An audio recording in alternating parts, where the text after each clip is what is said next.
Here on BBC Wales at 10:05, Everyman returns at the start of a new series, beginning with a look at how far Martin Luther King's vision of a promised land has come in the 20 years since his death.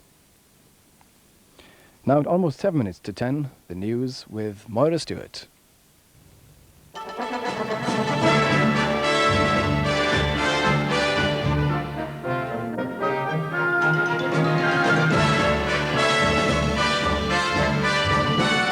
Police spend the day searching a London flat after a man is arrested under the Official Secrets Act. The Bishop of Durham explains why he thinks the government's new social security plans are wicked. And how a pit stop put Nigel Mansell out of the Brazilian Grand Prix. Good evening. Special branch detectives in London are tonight still questioning a man in connection with possible offences under the Official Secrets Act.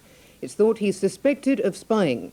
Press reports that he was part of a major spy ring being run from the Czechoslovakian embassy have been denied by both the embassy and the Foreign Office. But police have spent all day searching the man's flat in North London. On a tiny estate at Friern Barnet in North London, all eyes today were on a top-floor flat at the centre of a suspected spying operation. Plainclothes officers have been systematically searching for evidence, occasionally leaving the flat to consult documents stacked in the boot of a car. On the door, a plate bearing a Dutch-sounding name, Erwin van Haarlem. The man neighbours say was arrested after a police swoop last night. The door showed signs of having been forced. Police had only one answer for those seeking information. Could make inquiries at Press Bureau, please. Thank you. At the Czechoslovakian embassy, there were categorical denials of any connection with Mr. van Haarlem. The Foreign Office too confirmed he wasn't a Czech diplomat and denied they knew what was going on. But back on the estate, neighbours talked of some strange developments over the past few months, indicating a possible long-term surveillance operation on the flat.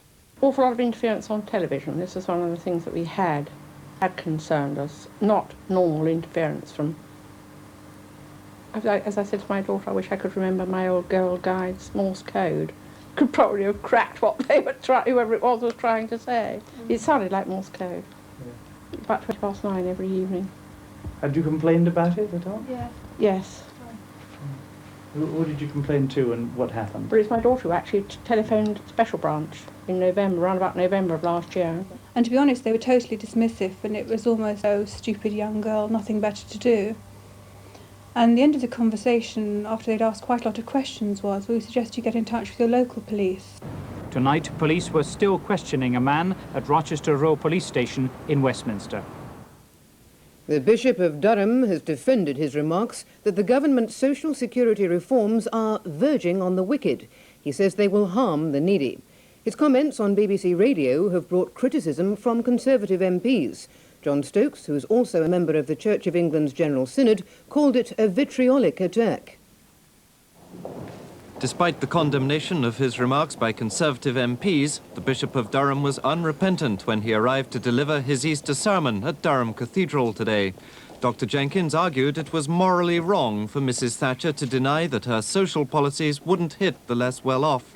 The Bishop explained why he'd described the effect of government policies as being wicked.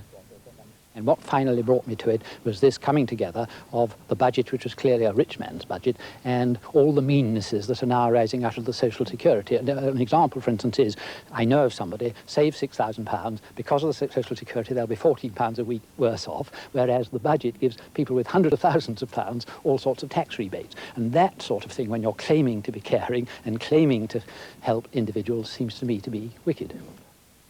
The Bishop's been defended by Margaret Beckett for Labour, who said his comments were, if anything, understated. But the Tory party chairman, Peter Brook, said he'd chosen an odd day in the Christian calendar to launch his latest attack on the Prime Minister.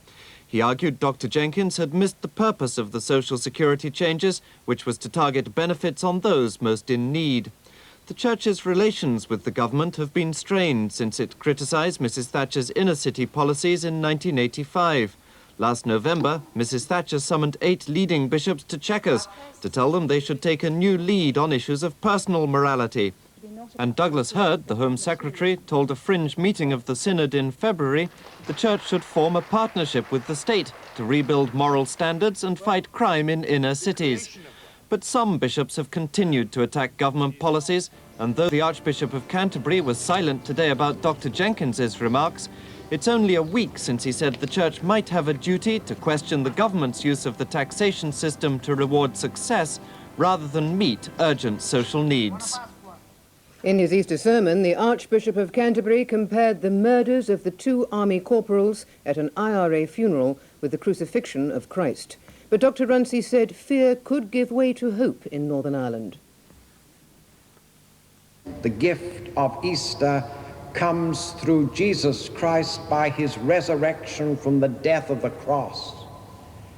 His was a dark death, as dark in the cruelty and hatred which attended it as were the deaths of those 2 young soldiers in Belfast a fortnight ago. Christians must never forget that it was when Jesus Christ was at his weakest, when death had overcome him, that God triumphed and broke through with resurrection power. In Northern Ireland, Republicans have held a series of marches and parades to mark the anniversary of the 1916 Easter Rising in Dublin. There was a strong security presence in contrast to the recent low-profile policing of Republican funerals. At the rallies, leading members of Sinn Féin, the political wing of the Provisional IRA, denied reports that their secret talks with the main nationalist party, the SDLP, were aimed at bringing about a ceasefire. 2 of Sinn Féin's leading figures swapped cities for today's traditional Republican parades, commemorating the 1916 Easter Rising. West Belfast MP and Sinn Féin President Gerry Adams joined several